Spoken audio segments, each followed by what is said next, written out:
मोहतरम हज़रात, अभी आप लोगों के सामने कुछ फिक्र अंगेज बातें लेकर के मैं हाजिर हुआ हूँ। नामपल्ली कॉन्स्टिट्यूंसी का जनरल सेक्रेटरी कांग्रेस पार्टी का होने के नाते हमने कांग्रेस को लाने में कोई कसर बाकी नहीं रखी थी। हमें उम्मीद थी कि पार्टी आने के बाद आवाम को राहत मिलेगी, स्कीमात मिलेगी, पेंशन मिलेगी, सिलेंडर, लाइट, जो वादे किए गए थे कांग्रेस पार्टी की तरफ से हमने इसकी भरपूर तायद की। लेकिन 8 महीने गुजर जाने के बाद किसी भी किस्म के स्कीमात से पब्लिक को इस्तेफादा करने का मौका नहीं दिया गया है। पब्लिक इससे महरूम है। सिर्फ वादे किए गए ये कह करके पब्लिक हमें पूछ रही है कि आपकी पार्टी ने तो बहुत वादा किया था,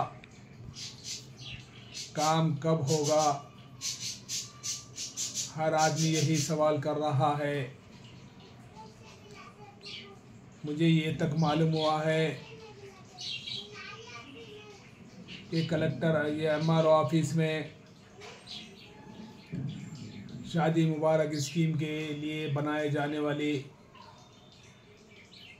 इनकम सर्टिफिकेट के लिए बनाने से मना किया जा रहा है कि हमें ऑर्डर नहीं है ऊपर से बनाने का।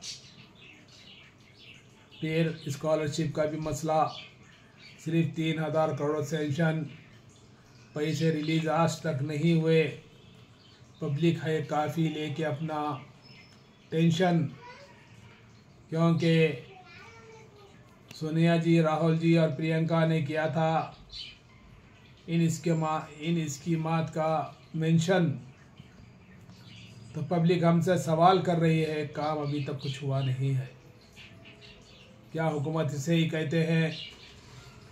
कारकुन होने के नाते हमें पूछने का सवाल है कि लोगों के दिलों में, दिमागों में चल रहा है कि BRS गवर्नमेंट अच्छी थी, इससे तो बेहतर थी। लेकिन यह हुकूमत तो वादे तो बहुत करी, लेकिन वो भी नहीं दे रही है जो BRS हुकूमत देती थी। ये कांग्रेस पार्टी के लिए बहुत ही नुकसानदा चीज़ है। आइंदा बहुत ज़्यादा नुकसान होने के इसमें चांसेस है। आपने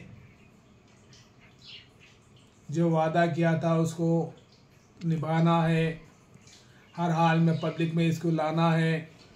3000 करोड़ माइनॉरिटी के लिए आपने ऐलान किया, लेकिन आज तक माइनॉरिटी के किसी डिपार्टमेंट से पैसे आने की तल्ला नहीं है कि हमारे पास पैसा नहीं आया है, बोल रहे हैं वो लोग। जहाँ भी जाओ, ओवरसीज स्कॉलरशिप हो या स्कॉलरशिप या मौजनीन या इमामों की तनख्वाहें और दूसरी जितनी इसके अंदर स्कीमात है, नॉन सब्सिडी लोन है, सब्सिडी लोन है, इसके बारे में किसी भी किस्म का अता पता नहीं है। माइनॉरिटी के साथ भी बहुत ही नाजेबा सलूक किया जा रहा है इस हुकूमत के पीरियड में। समझ में नहीं आ रहा है कि हुकूमत चला कौन रहे हैं, ये डायरेक्शन किसका है, ये काम किसका है, कौन काम को आगे बढ़ाना है, फंड्स कौन जारी करना है, फंड्स अभी तक क्यों आए नहीं हैं यहाँ पर। लिहाजा पब्लिक के दिलों में, दिमागों में कुछ और चल रहा है। इससे अगर हमें बचना है कांग्रेस पार्टी को तो फौरी हरकत में आना चाहिए हमको। अगर हमारी बका इसी में है कि हम प्रैक्टिकली तौर पर जो वादे किए थे उसको पहले आवाम में लेकर के आएँ। जो आवाम की भलाई के लिए जो काम है उसको फौरी तौर से आप अंजाम दें, वगरना आने वाला वक्त हमारा होने वाला नहीं है। ये बात तो तय है। पब्लिक जब बेजार हो जाती है तो वक्त हमारा ख़त्म हो जाता है। हकदारों को उनके पोस्ट नहीं दिए जा रहे हैं किसी वजह से, पता नहीं किसका प्रेशर है, किसका दबाव है, लेकिन जो हकदार है उसको उसका हक नहीं दिया जा रहा है। जो बिल्कुल बेनाम गुमनाम हैं उनको बुला बुला के पोस्टिंग दी जा रही है, जो बुला बुला के पोस्ट दिए जा रहे हैं। ये पता नहीं किसके सिलेक्शन से, किसके इशारे पर, किसकी स्टडी पर ये चीज़ें दी जा रही है, हमें समझ में नहीं आ रहा है। मेहनत तो बहुत किए हैं, कांग्रेस को लाने में कोई कसर बाकी नहीं रखी, लेकिन शिकायत हमें भी इस बात की है कि काम उस अंदाज का नहीं हो रहा है जिसके लिए कांग्रेस सरकार या कांग्रेस हुकूमत मशहूर थी किसी ज़माने में। अब ऐसा महसूस हो रहा है कि ब्रांड कांग्रेस का है, कोई और चला रहे हैं हुकूमत। लिहाजा कांग्रेस के आला कायदीन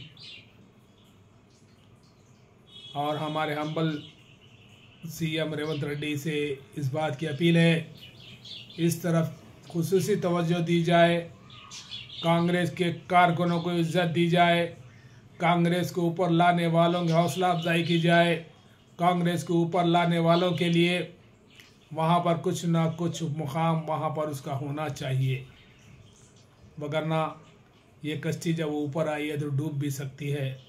कश्ती जब खींच के लाया तो ढकल भी सकते हैं।